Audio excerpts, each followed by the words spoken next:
Listo.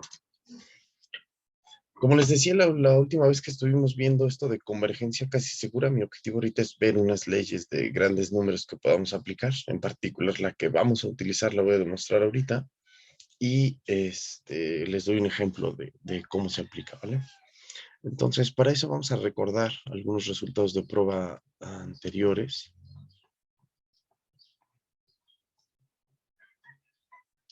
Dos resultados que me interesan para esto. El primero es el lema de Borel-Cantelli.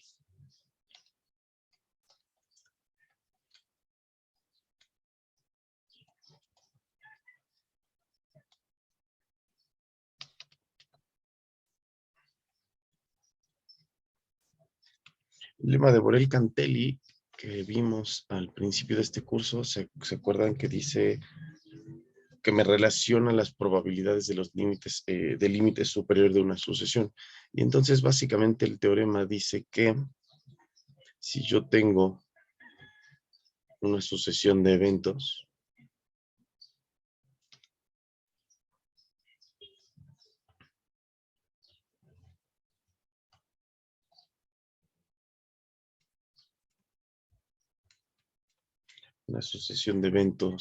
tales que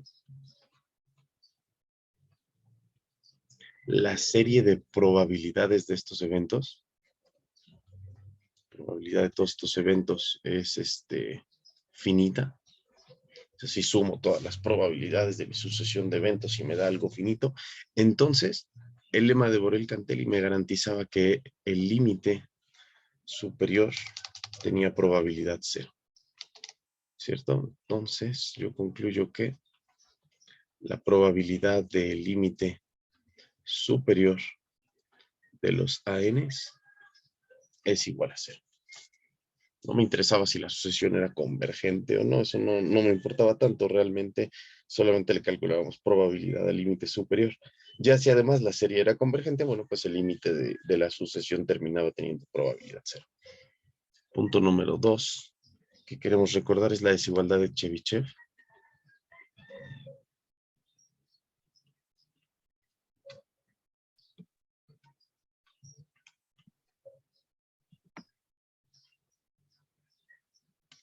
Y esta desigualdad, recuerden que necesitábamos una variable aleatoria con segundo momento finito, al menos para funcionar, o con 2n momento finito, en su caso más generalizado, ¿no?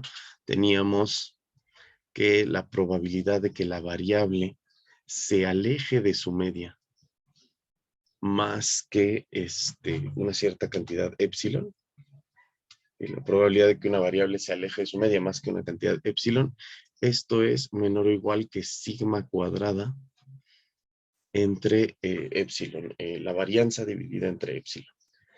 Y teníamos una versión un poquito más general de esa desigualdad que también se vio, que es la probabilidad de que la variable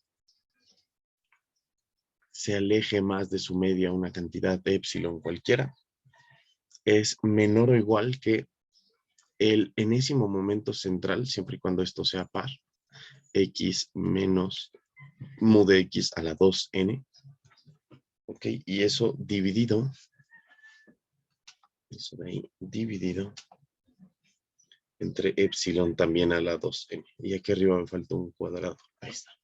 Entonces esos son los dos resultados que vamos a utilizar, tanto el lema de Borel-Cantelli como la desigualdad de Chebyshev nos van a servir ahorita para enunciar, probar más bien una ley fuerte de los grandes números, y después de eso vamos a utilizarla para que vean cómo me sirve entender que esa cosa funciona para poder aplicar a diferentes cosas, ¿vale? Entonces, el teorema se conoce como la ley fuerte de los grandes números.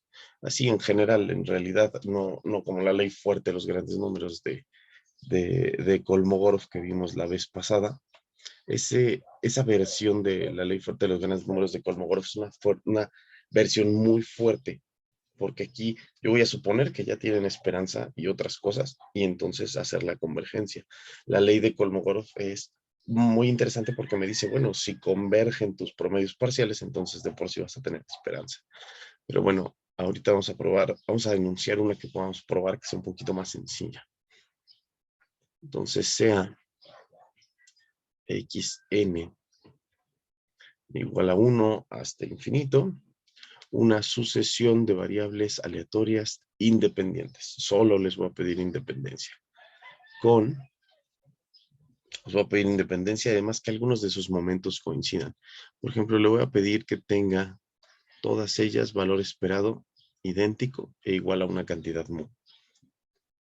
Les voy a pedir también que todas tengan la misma varianza, xn igual a sigma cuadrada. Y además, les voy a pedir un cuarto momento central, x menos mu de x a la 4, okay, al cual voy a llamar capa sea finito. Ok, entonces vean esto, pido una sucesión de variables aleatorias independientes. Noten que no estoy pidiendo que sean idénticamente distribuidas, solo independientes entre sí. Lo de idénticamente distribuida está un poco escondido aquí porque en realidad que tengan esperanza, que tengan varianza igual y que tengan cuarto momento, ya casi me está diciendo, bueno, que tengan la misma distribución. Sería raro que ya no coincidiera. Bueno, sí es posible, pero sería raro que ya no coincidiera. Recuerden que si una variable aleatoria tiene los mismos momentos que otra para toda n, o sea, si los momentos de esta coinciden con los momentos de esta para toda n, entonces tienen la misma distribución, eso sí lo sabemos. Pero aquí nada más le estoy pidiendo básicamente 3 momentos, el primero, el segundo y el cuarto momento, que coincidan estos dos de acá, para que podamos calcular estas de acá. Entonces, en este caso, bajo estos supuestos, con cuarto momento finito y todas idénticas, tenemos que los promedios parciales, ¿ok? 1 entre n, multiplicado por la suma de todas las variables hasta cierto valor n, y igual a 1 hasta n de las x's, estos promedios parciales convergen casi seguramente a la constante mu que dijimos acá. Y entonces sí, es una ley fuerte de los grandes números, como las que conocí, como la que vimos la vez pasada. Es una ley que me garantiza que los promedios parciales van a converger al valor esperado de las variables. Hay algunas cosas que pido y otras que no. Recuerden que en el teorema de Kolmogorov ni siquiera estaba yo garantizando la existencia, bueno, el hecho de que fueran, necesitaba pedir que fueran idénticamente distribuidas. Acá no lo estoy pidiendo. Acá sencillamente necesito que tengan independencia y los momentos similares, al menos los primeros 4 momentos similares. Y es todo lo que le voy a pedir a mi resultado para funcionar. Vale, vamos a ver la demostración de esto. Y es una demostración un tanto engañosa. Digamos, voy a utilizar el lema de Borel-Cantelli, el que tengo acá arriba. Entonces, bastaría probar que algo tiene una sucesión de eventos, tiene probabilidad finita en su serie, y con eso tendré garantizado el hecho de que el límite superior, que justamente va a ser lo que me interesa, tiene probabilidad cero, como el conjunto de no convergencia, digamos, va a tener probabilidad cero, y forzosamente termino convergiendo a ese. Entonces, esa va a ser la idea de la prueba. Inicialmente, pues entonces nos bastará con probar que pasa lo siguiente. Si nosotros probáramos que la serie desde n igual a 1 hasta infinito de las probabilidades de estos eventos, la probabilidad de que 1 entre n por la suma de las x's de igual a 1 hasta n menos mu, ¿ok? La variable que me interesa, menos mu, tenga probabilidad de superar a cierto epsilon, para cualquier epsilon que nosotros queramos, sea finita esta cantidad que está acá, ¿de acuerdo? Hay algo que quería decirles. En la clase de ayer cometí un pequeño error, uno de sus compañeros me lo hizo notar por correo. Ya aclaré el error ahí en un comentario que está en el Classroom y que puse en la descripción del video de YouTube también, y que tiene que ver con esta parte del criterio de no convergencia, que puse aquí como para todo epsilon en el caso de del criterio de no convergencia, pero en realidad lo que necesitamos era para alguna epsilon. Revisen el comentario y incluso en el video les puse en qué exacto minuto está el error para que simplemente se sustituya y ya está. ¿Ok? Entonces, el asunto es que necesitamos que la probabilidad de que esto supere a cierto epsilon específico que tenemos acá, en un montón de eventos, esta cosa sea finita, para al menos algún epsilon. Con que algún epsilon cumpla esto, nosotros nos podemos ir tranquilos y ya tendríamos el hecho de que el límite superior de esta cosa justamente tiene probabilidad cero, que es el evento de no convergencia. Como de hecho lo vimos la clase pasada, lo escribimos como una especie de límite superior. Entonces, para esto, entonces, veamos que, bueno, vamos a calcular cada uno de estas probabilidades que están acá utilizando desigualdad de Chebyshev, que se parece bastante a lo que necesitamos, ¿no?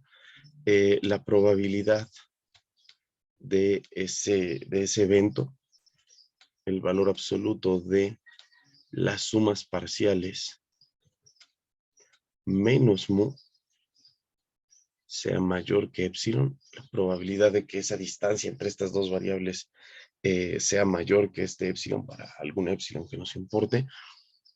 Esto lo voy a poder reescribir en términos de la forma del lema de Borel-Cantelli. Y lo vamos a hacer de una forma muy sencilla. Esto sería la probabilidad de que la suma de las variables hasta n supere a n menos mu. Lo que hice fue multiplicar aquí por n en ambos lados, y de este lado de la desigualdad también multiplicaré por n veces epsilon. Ok, entonces multiplico aquí y acá por n, cancelo el 1 entre n que tiene la suma, estos promedios, y la mu pues va a requerir ese n y el epsilon de este lado también. Entonces ya está, ¿no? Nos queda de esta forma. La gran ventaja de hacerlo de esta forma es que en realidad voy a tener, digamos, una variable aleatoria menos su media, porque la variable aleatoria, que es de acá, la suma, tiene por media n veces mu, esto que está acá. Entonces ahí tengo expresado algo así como que la distancia entre una variable y su media, ¿de acuerdo? Y entonces podríamos nosotros simplemente calcularle el cuarto momento a esta variable. Digo, también se podría expresar como la suma de las distancias de las variables. Esa es otra alternativa. Pero bueno, nos vamos a quedar con esto. Voy a ponerlo acá como una nota. Nota. La esperanza de la suma de las x's desde igual a 1 hasta n es igual a n veces mu. ¿Ok? Pues la suma de las esperanzas, y todas tienen esperanza mu, y por lo tanto, bueno, tengo algo parecido al teorema a la desigualdad de Chebyshev, ¿no? Una variable menos su media que supere a epsilon, y eso lo puedo acotar por eso que está allá, ¿no? Quedaría el cuarto momento de las sumas que están allá, y lo podemos escribir de la siguiente forma. Podemos decir entonces que esto es menor o igual por la desigualdad de Chebyshev. Esto es menor o igual que 1 entre n veces epsilon, y voy a utilizar la desigualdad de Chebyshev para n igual a 2. Digamos, para este caso, en n igual a 2, entonces me va a quedar elevado a la 4. Entonces, para este elevado a la 4, utilizo con el cuarto momento porque en realidad es el que me va a servir para poder acotar la suma.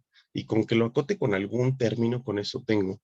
Y de este lado lo que tendría es la variable aleatoria x, y, tal cual como está ahí, la suma de estas variables aleatorias menos la media que tienen todas ellas, y todo ese cacho que está ahí elevado a la 4. Bien. Recuerden aquí que la mu está fuera de la suma. Si la dejo adentro, le podría nada más poner un n veces mu, perdón, está fuera de la suma. Si la meto, tendría que quitar la n. Entonces, esto menos n veces mu. Ahí está. ¿ok? Y ese cuarto momento ustedes lo pueden calcular con calma. No quisiera meter muchísimo en ese cálculo. En realidad lo único que tienen que hacer es expresar una resta de dos de estas cosas elevada a la 4, sacar todos los términos correspondientes y darse cuenta que esto es igual a lo siguiente.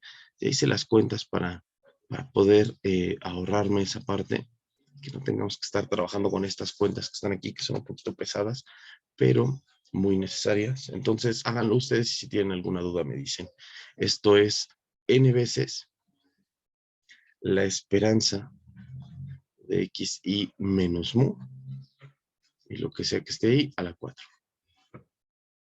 más n por n menos 1, multiplicado por sigma cuadrada al cuadrado, que en este caso nos queda a la cuarta. ¿Ok?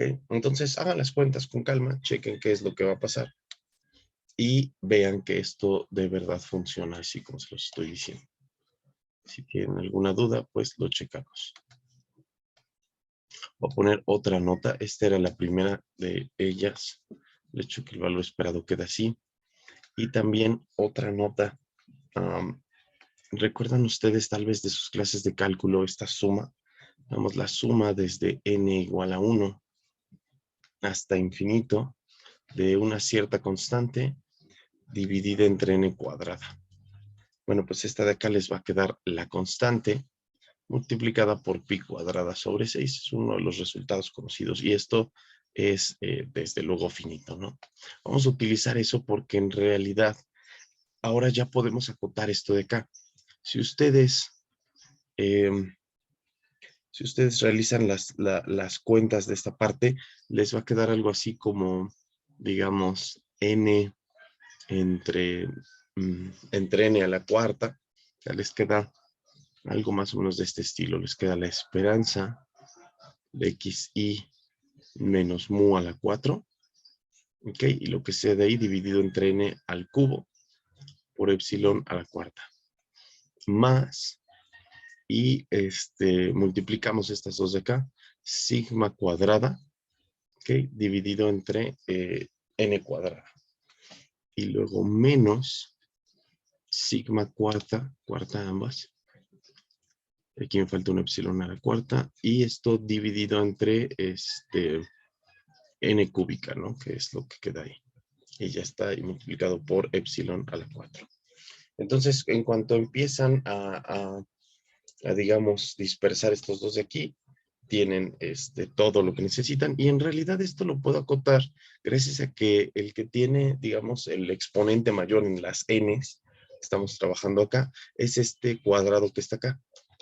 Es el que me interesa porque en realidad los que están al cubo acá son mucho mayores, entonces sus series van a converger sin ningún problema, estas de acá. Entonces, en cuanto estas converjan, no me da mucho problema. Realmente la que me interesa es la del cuadrado, estar segura que la del cuadrado converge, que de hecho pasa, aquí está, ya lo sabemos. Y sencillamente, bueno, pues voy a acotar eso con una constante, la que sea, alguna que me sirva, dividida entre n cuadrado. ¿Ok? Entonces, les digo, esto en realidad lo puedo hacer porque el índice de la n que realmente me causa problemas es este n cuadrada. Fuera de eso, la del cubo es suficientemente pequeña como para que la desprecie. Y entonces, ya que la hemos acotado de esa forma, nosotros tenemos que la suma de esto que está acá va a ser menor o igual que la suma de esto de aquí, y por lo tanto va a ser menor o igual que c, una constante cualquiera, multiplicada por pi cuadrada sobre 6, y por lo tanto finito. Y con eso, nosotros podemos concluir que la serie de probabilidades que estamos discutiendo aquí, la probabilidad de que la distancia entre los promedios parciales de estas variables aleatorias, menos mu, sea mayor que epsilon, la distancia de estos de acá, es finita. ¿De acuerdo? Y como es finita, entonces la probabilidad de límites superiores igual a 0, la probabilidad del conjunto de no convergencia, recuerden, esto es para alguna epsilon, la que ustedes quieran, que nos permita acotar esto de esta forma, ¿no? Entonces, con alguna epsilon que funcione, tenemos tenemos que esta probabilidad pues va a ser algo finito y su límite superior pues tiene que ser cero, tiene que tener probabilidad cero. Entonces la probabilidad de no convergencia es igual a cero y por lo tanto concluimos que 1 entre n multiplicado por la suma de las x's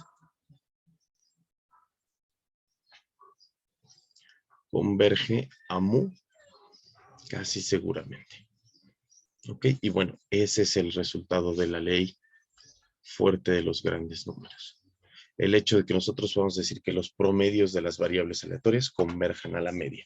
Y es un resultado que se utiliza demasiado, muchísimo, y se utiliza en cosas muy escondidas, porque de repente ustedes pueden decir, bueno, calculo promedios parciales y sé que se tienen que pegar a la media de las variables aleatorias. Es algo que seguramente han visto en algunos otros casos muchísimas veces. Y hay resultados teóricos que lo sustentan.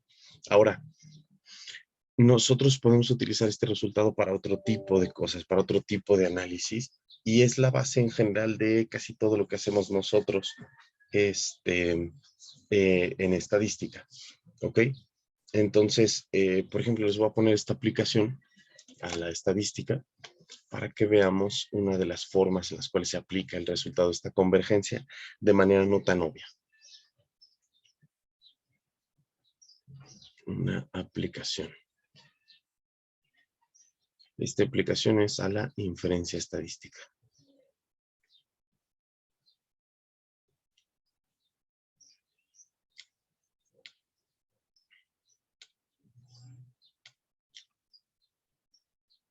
Ok, entonces, inferencia.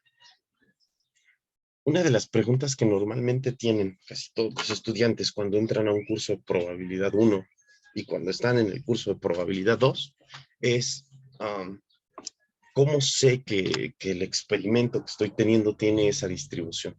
¿Cómo sé que funciona así? Y es una pregunta muy normal porque en realidad cuando ustedes están trabajando en probabilidad 1, por ejemplo, les digo, bueno, pues aquí está el experimento con estas combinaciones y así, y terminan, encontrando la distribución de la cual proviene. En el caso discreto es algo sencillo de encontrar, porque normalmente el experimento nos guía para saber cómo es la distribución que estamos buscando. En el caso continuo, pues nosotros dijimos en prueba 1, no vamos a poder determinar la distribución de la cual proviene. En realidad tenemos el experimento y tenemos la suposición de una distribución específica. No podemos determinarlo directamente porque en el caso discreto nosotros lo pudimos haber hecho porque están definidas así las familias paramétricas. Por ejemplo, la Bernoulli es una variable aleatoria que me dice éxito o fracaso. Entonces, en cualquier experimento, el que sea, que solamente me interesen esos dos resultados, éxito o fracaso, le asigno una variable aleatoria Bernoulli. En un experimento en el que me interesa contar el número de éxitos en n experimentos, le asigno una binomial. Así están definidas esas variables. Entonces es fácil saber cuándo mi experimento discreto pertenece a esos casos. En el continuo no, porque las defino a partir de su función de densidad y no las defino a partir de un experimento posible y ni siquiera va a ser factible hacerlo de esa forma. Entonces, es una pregunta muy lógica que siempre se pregunten por qué utilizo esa distribución y no otra. ¿Cómo sé qué distribución utilizar? Y en el caso continuo, pues siempre les vamos a tener que decir cuáles son para el curso de probabilidad. Pero en la realidad, cuando no pueden decidir ustedes, no tienen el enunciado que dice qué distribución tiene, qué distribución aplico, se tiene que hacer un poquito de estadística para llevar a cabo eso. Entonces, la aplicación es la siguiente. Consideren una sucesión de variables aleatorias. ¿Okay? Xn desde n igual a 1 hasta infinito. Estas variables aleatorias pues van a ser nuestro experimento. Estamos suponiendo que es una sucesión de variables aleatorias independientes e idénticamente distribuidas con distribución f. Solamente que esta f de aquí es no conocida. Tenemos a la asociación de variables aleatorias, pero no conocemos su distribución. Es una distribución f que quién sabe cómo es. Nosotros vamos a poder estimarla con el siguiente método. Entonces, esta distribución es no conocida y para estimar, que es lo mismo que aproximar a F, usamos este método.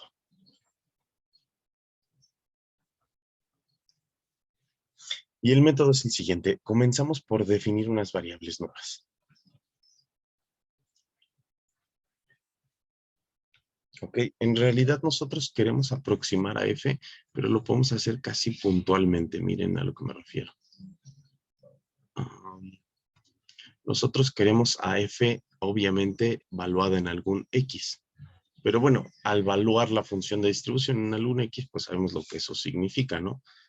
Estamos tratando nosotros de calcular la probabilidad de que cualquier variable de la sucesión, porque todas son iguales, esté por debajo de este punto X minúscula, que es lo que significa la función de distribución. Entonces, para aproximar eso, para buscarlo, voy a definir a unas variables que se llamen Y, N, que es una sucesión de variables, y definidas a partir de esta X minúscula, que es la que me interesa. Para cualquier X que ustedes quieren, se puede hacer esto. Y entonces estas variables van a tomar dos valores, 1 y 0. 1, si mi variable aleatoria xn estuvo por debajo de este valor. Y 0, si no. Es decir, la variable aleatoria superó al valor x minúscula. Esa es toda la definición que necesitamos hacer. Entonces, de los variables que tengo aquí, empiezo a recabar los datos. Y con esos datos defino a mi variable y. Si el primer dato está por debajo de este punto, entonces que sea 1. Si el siguiente está por encima, dale 0. Si el siguiente está por debajo, dale 1. Y luego por debajo y le das 1. Y tengo un montón de variables aleatorias que son ceros o unos que dependen de si mi experimento cumplió o no cumplió cierto criterio. Entonces, paso número 2, notamos que, como les había dicho hace ratito, las YNs de X son variables aleatorias cuya distribución es Bernoulli. ¿Ok? ¿Por qué? Porque solamente pueden tomar dos valores, o 0 o 1. Entonces, forzosamente es una variable aleatoria Bernoulli. Su parámetro P, que está aquí, el parámetro P que la distingue, recuerden que significa lo mismo que la probabilidad de que la variable yn de x tome el valor 1. Y la probabilidad de que la variable aleatoria yn de x tome el valor 1 es la probabilidad de que ocurra este evento. Es decir, f de x. Entonces resulta ser que construí unas variables aleatorias Bernoulli cuyo parámetro es exactamente la distribución que estamos buscando. Y ahora, recuerden cuál es la esperanza de una variable aleatoria Bernoulli. Si algo tiene distribución Bernoulli, entonces su valor esperado, sabemos nosotros que es su parámetro, y en este caso es f de x. Ok, construir una sucesión de variables aleatorias cuyo valor esperado es lo que yo estoy buscando aproximar. Entonces, con esto definimos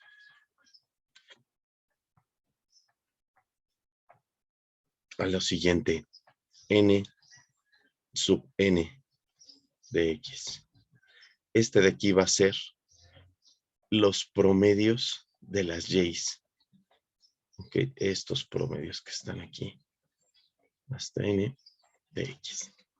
Entonces me tomo las variables y's que ya construí yo a partir de las x's, calculo sus promedios parciales hasta cierto n específico, el que ustedes quieran, y estos promedios que están aquí incluso reciben un nombre muy especial. Esa n de n se le conoce con el nombre de proceso empírico.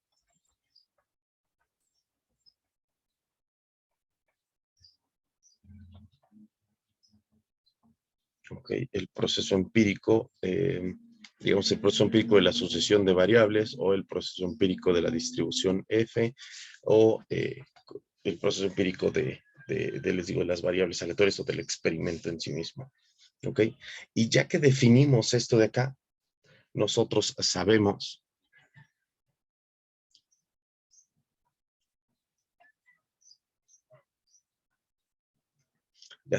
nosotros que de hecho ese proceso, esos promedios móviles que están ahí, esos promedios parciales que están ahí, perdón, convergen casi seguramente a la media de las X's, que es f de X. ¿Ok? Y ese resultado de ahí me permite estimar a la f de X de una forma casi segura. Entonces, entre más grande sea la n, mejor estimación tendré de la f de X. Y ya está. Eso es un método muy sencillo, muy rápido para estimar la función de distribución. Yo les doy un montón de variables xn pertenecientes a un experimento. Deben ser variables aleatorias independientes e idénticamente distribuidas.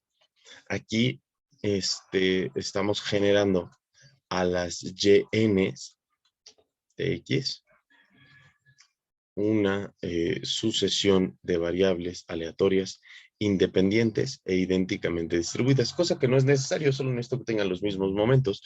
Aquí ya estoy diciendo, bueno, todas tienen la misma distribución, entonces todas tienen los mismos momentos.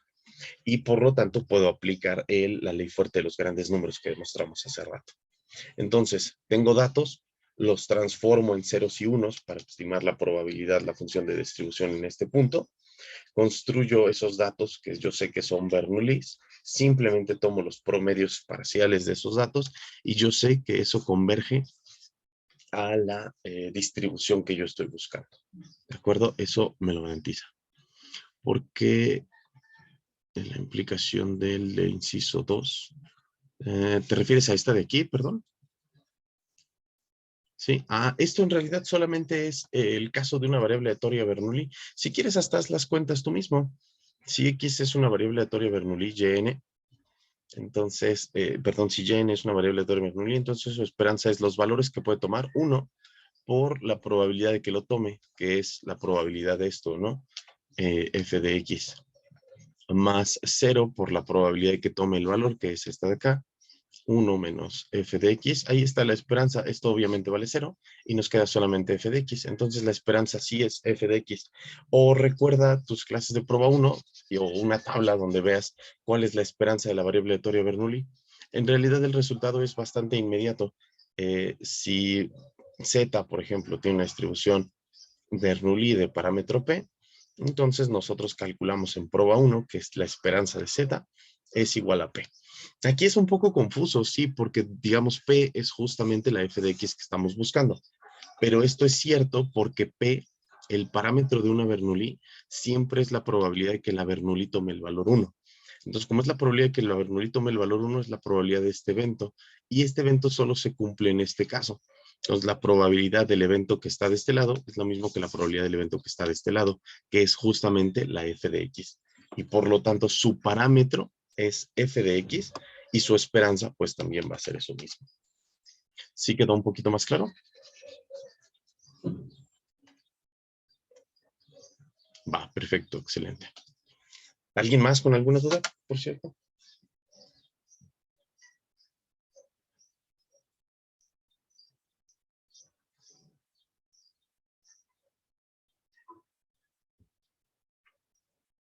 ¿Nadie? Bueno.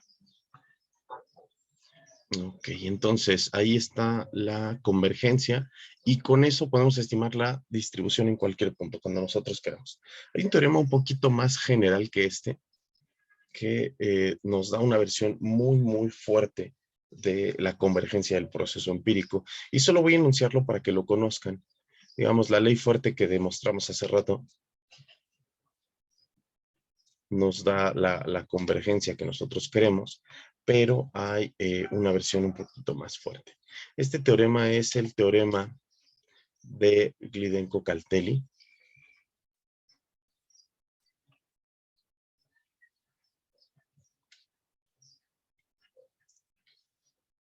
Y lo que me garantiza el teorema de Glidenko-Calteli es que la convergencia no solamente es pues así, casi segura como la que tengo acá, sino que además tengo una convergencia bastante pesada. El teorema dice lo siguiente: el supremo sobre las X en R de la distancia que hay entre el proceso empírico y la función de distribución real converge a 0 casi seguramente. Ok, entonces no solamente converge en un punto específico, sino que además converge de forma uniforme toda la función.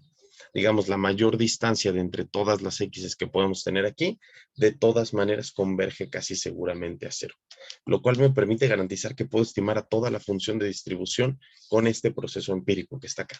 Digamos, acá ya lo sabíamos, para cualquier x el que ustedes quieran, pasa esto. Ahí está. Pero además aquí me está diciendo que no solamente eso, también si tomo el supremo de todas esas x's, la distancia va a terminar convergiendo a cero, lo cual me da una convergencia bastante pesada y bastante buena para lo que estamos buscando nosotros. Entonces, hasta aquí la parte de convergencia casi segura. Voy a hacer un pequeño intermedio de unas definiciones acá de la función característica.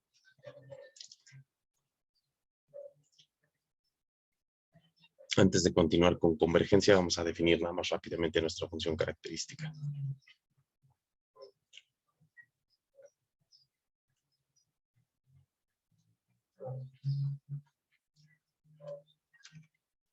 Esta tal vez hubiera sido bueno que la definiéramos cuando estábamos hablando de funciones generadoras, pero es difícil encontrarle un lugar en general a esta función de las variables aleatorias.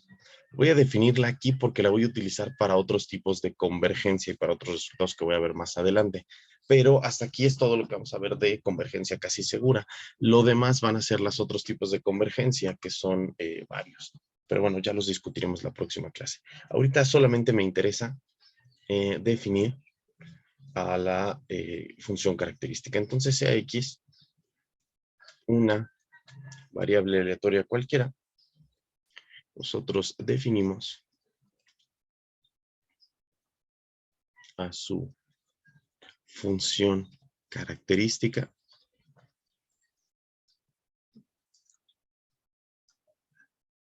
como lo que sigue. Y la función característica de una variable aleatoria en realidad es una de las cosas más interesantes porque funciona como como la generadora de momentos, pero esta siempre la voy a poder establecer. Esta no necesito que exista la esperanza, esta esperanza siempre existe, solamente que es un poquito complicado. Casi nunca vemos muchas de sus propiedades en el curso de probabilidad, porque como el curso de análisis complejo no es obligatorio, no tenemos tanta herramienta para checarlo, ya que la función característica, esta psi de x en t, es en realidad el valor esperado de e a la t veces x, tal cual como la generadora de momentos, pero además de la constante t que tengo ahí, voy a multiplicar también por i. ¿Ok? Tal cual el número complejo y la raíz de -1. Como les digo, no es tan común que nosotros podamos utilizar esta porque pocos estudiantes llegan acá y saben un poquito más de análisis complejo. Si es que lo pretenden llevar, pues de por sí es un curso que llevarían normalmente en quinto semestre o en sexto semestre a veces, entonces no es tan común llegar a este punto y que puedan trabajar con esas funciones características que tenemos ahí. En realidad voy a poner sus propiedades, no voy a demostrarlas porque pues, como les digo, son algunas cosas de análisis complejo. Les va a permitir probar algunas propiedades a ustedes si después tienen intención de hacerlo, pero les voy a dejar aquí sus principales propiedades. Entonces, van. 1. Si x es continua, si x es una variable aleatoria continua, entonces su función característica, y esta es la razón por la cual necesitamos cálculo complejo, se puede calcular como la integral de e a la i por t por x, multiplicado por la función de densidad de la variable, integrado todo esto respecto de x. Y entonces hacer la integral en el caso, complejo, pues es un poquito complicado. De hecho, para ahorrarse ese problema, si no saben integrar de esta forma, yo lo que les recomiendo es que en realidad solamente necesitan hacer esto, y es una de las identidades que se ven en cálculo complejo. Esta esperanza termina pudiéndose reescribir como la esperanza del coseno de t por x más i veces la esperanza del seno de t por x. ¿Ok? Entonces ahí ya pueden calcular todo, porque la esperanza que está aquí adentro pues es una integral real y la esperanza que está aquí también es lo mismo, ¿no? Estas ya son cosas que ustedes saben calcular y simplemente multiplicamos por y la unidad de los números complejos y ya está. Ahora, 2. Otra de las cosas que pasa y que también se pueden estudiar bastante en análisis complejo es que en esta cosa, si yo le calculara la norma a este vector o a este número complejo, porque de hecho pues sí, va a terminar siendo un número complejo, entonces tiene una norma, te la puedo calcular, pues resulta que esta norma es menor o igual a 1 y esto pasa para toda T en R. Sin importar cuál sea la T, siempre nos estamos moviendo en el círculo unitario. Lo cual es muy bueno porque de hecho lo de adentro en sí mismo está acotado por 1, cosa que se ve más o menos cuando estoy diciéndoles que es la suma de senos y cosenos multiplicados por i. Entonces nos estamos moviendo en una especie de círculo y estamos viendo ahí todas las posibilidades que tiene. Pero funciona muy bien porque siempre está acotado y entonces siempre existe la esperanza y por lo tanto siempre existe la característica. Sin importar qué variable aleatoria sea, siempre tiene función característica y eso me ayuda porque en lugar de tener mi generadora de momentos que no siempre existe, puedo pasarlo a los complejos y siempre tengo una función generadora de momentos. Entonces, esa es la propiedad número 2. Voy a poner de este lado la 3 para aprovechar aquí el espacio. La propiedad número 3 es idéntica a la de la generadora de momentos, que es que evaluada en 0 vale 1. Propiedad 4. Si yo tomo un jugado de este número, me va a quedar, es que la barra la voy a poner más extensa para que se entienda qué es. Ahí está. Me va a quedar lo mismo, pero en menos t. ¿De acuerdo? Propiedad número 5. Es una función uniformemente continua.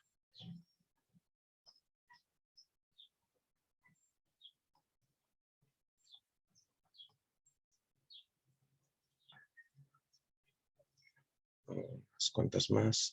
Propiedad 6. También tenemos el mismo resultado que con la generadora de momentos. Si X es independiente de Y, entonces, y de hecho esto es un sí, solo sí,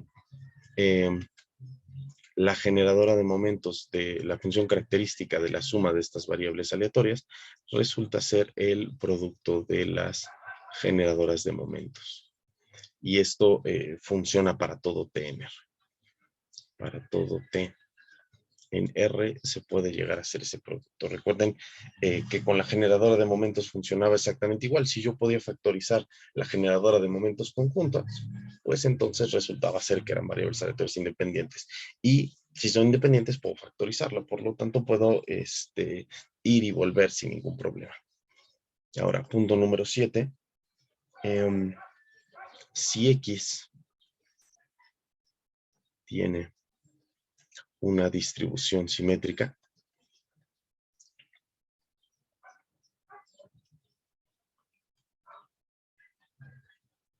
y esto en el sentido de una distribución simétrica alrededor del cero,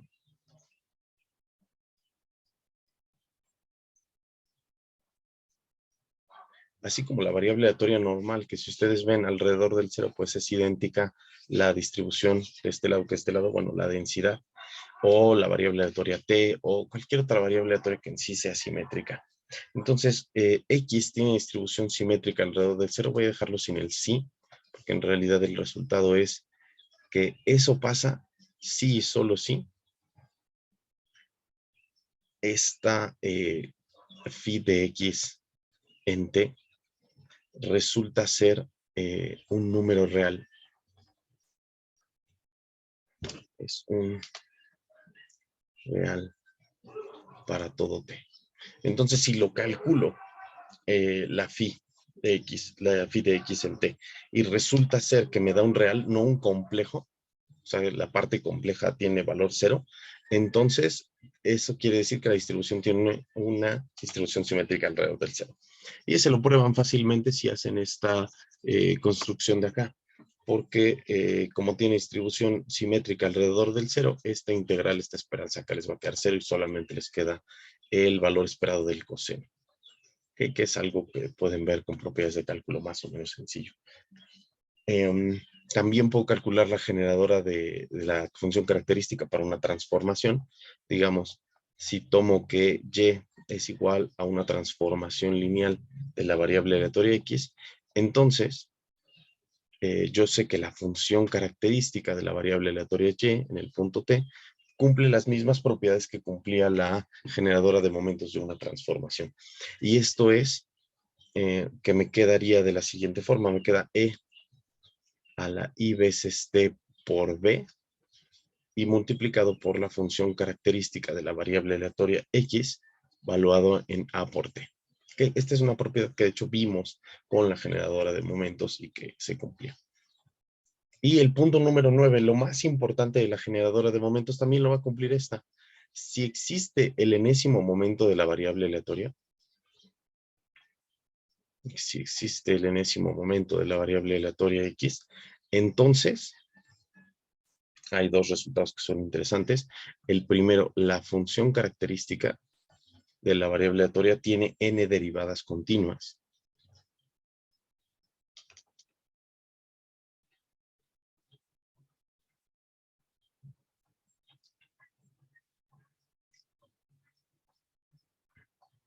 Lo cual es muy bueno porque entonces podemos derivar n veces la función y además nos da algo continuo.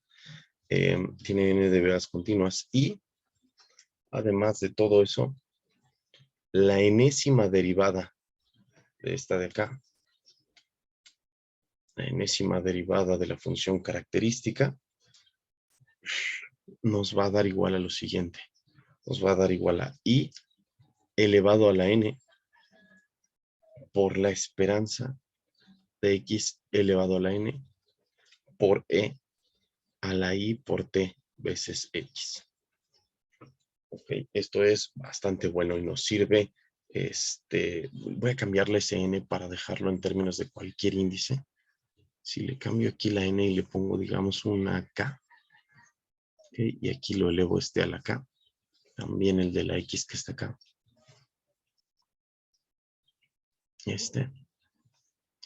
Esto se cumple para k igual a 1, 2, 3 y así hasta n. Y bueno, con eso pues ya puedo recuperar precisamente mis momentos, solamente que van a estar multiplicados por una i a la cierta potencia. Entonces, si k resulta ser impar, por ejemplo, si saco el valor esperado, me va a quedar la esperanza, pero elevada, multiplicada por i. Y el tercer momento me queda lo mismo, i multiplicado por el tercer momento. Pero los impares, pues bueno, esto se va a cancelar y no hay, los pares, perdón, se va a cancelar y me quedan directamente los valores esperados. Entonces sí genera momentos, pero los genera multiplicados por esta de acá. Entonces derivo, valúo en t igual a 0, esto se hace 1 y obtengo mis valores esperados que yo estaba buscando, pero multiplicados por esto de acá. ¿Ok? Y por último, un teorema. Bueno, en realidad son dos teoremas, pero pues voy a escribirlos de una vez para poder terminar con esto. Teorema y un corolario. Estos solamente los voy a enunciar. El primero se conoce como el teorema de inversión de Levi. Y me dice lo siguiente. Ya nada más voy a poner la parte de la ecuación, que es lo que nos importa. Cualquier función de distribución de alguna variable aleatoria en el punto A y B, o sea, queremos calcular la probabilidad de que una variable se encuentre entre A y B, ¿ok? Esto se puede calcular gracias al teorema de inversión de Levi, sencillamente utilizando la característica de la siguiente forma. Esto es el límite cuando n tiende a infinito de 1 sobre raíz de 2pi y multiplicado por la integral desde menos n hasta n de e a la menos i veces a por t menos e a la menos i veces b por t y dividido todo esto entre i veces t y multiplicado por la función característica de la variable aleatoria integrado respecto de esta variable t. ¿Ok? Ese es el teorema de inversión de Levi. Si yo tengo la función característica, puedo calcular la función de distribución sin mayor problemas. ¿Por qué es importante este teorema? Este teorema es importante porque me resulta en un corolario muy amigable que me dice lo siguiente.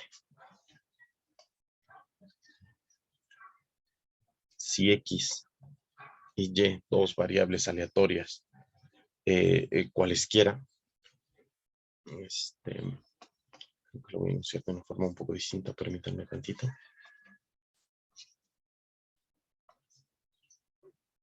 Sean X y Y variables aleatorias. ¿Ok? Entonces pasa lo siguiente. Si sus funciones características son iguales, la función característica de X es igual a la función característica de la variable aleatoria Y, entonces, y además hay regreso, X es igual en distribución a la variable Y. Tienen la misma distribución. Si tienen la misma característica, tienen la misma función de distribución y son en distribución las mismas variables aleatorias. ¿Ok? Ese es el corolario que nos garantiza que si conocemos la característica, esto define perfectamente de forma única a la variable aleatoria, la distribución de la variable aleatoria. Y listo, tenemos tanto una forma de recuperar la distribución a partir de la característica como una forma de conocer la distribución si conocemos a qué variable aleatoria corresponde esa característica. Y ya está, con eso terminamos función característica. La siguiente clase ya vamos a empezar a ver convergencia en probabilidad, que es la última es la siguiente que corresponde, convergencia en media y convergencia en distribución, que esa sí es la última. Entonces nos faltan nada más 3 tipos de convergencia: probabilidad, en momento y en distribución, y enunciar unos cuantos teoremas sobre convergencia en probabilidad y habríamos terminado, ¿de acuerdo? Entonces yo espero que el lunes terminemos para ya dejarles su tarea examen, como les había comentado la vez pasada. Respecto a los exámenes 2 y 3, esos los vamos a reponer como tradicionalmente, como normalmente, con un examen semifinal. El examen 3 lo quería yo que lo repusieran, el 1, perdón, quería que lo repusieran específicamente para, digamos, aliviar un poco que la mayoría tuvo un muy mal examen 1. Entonces, por eso decidí dejarles esa reposición, ya que la mayoría después empezó a recuperar sus calificaciones en el 2 y en el 3. Entonces, en cuanto estén sus calificaciones, pues ya les aviso.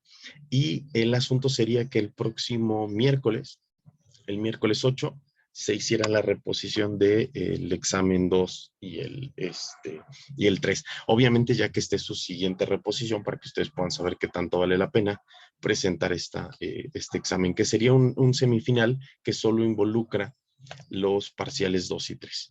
Entonces les dejo este aviso en el Classroom de que el próximo miércoles será nuestra reposición del examen 2 y 3. Bueno, miércoles o jueves, no sé qué prefieran ustedes, si miércoles o jueves, si quieren decirme ahorita en el chat por qué votan, podríamos establecerlo con los que estamos aquí y dejar claro el día de una vez.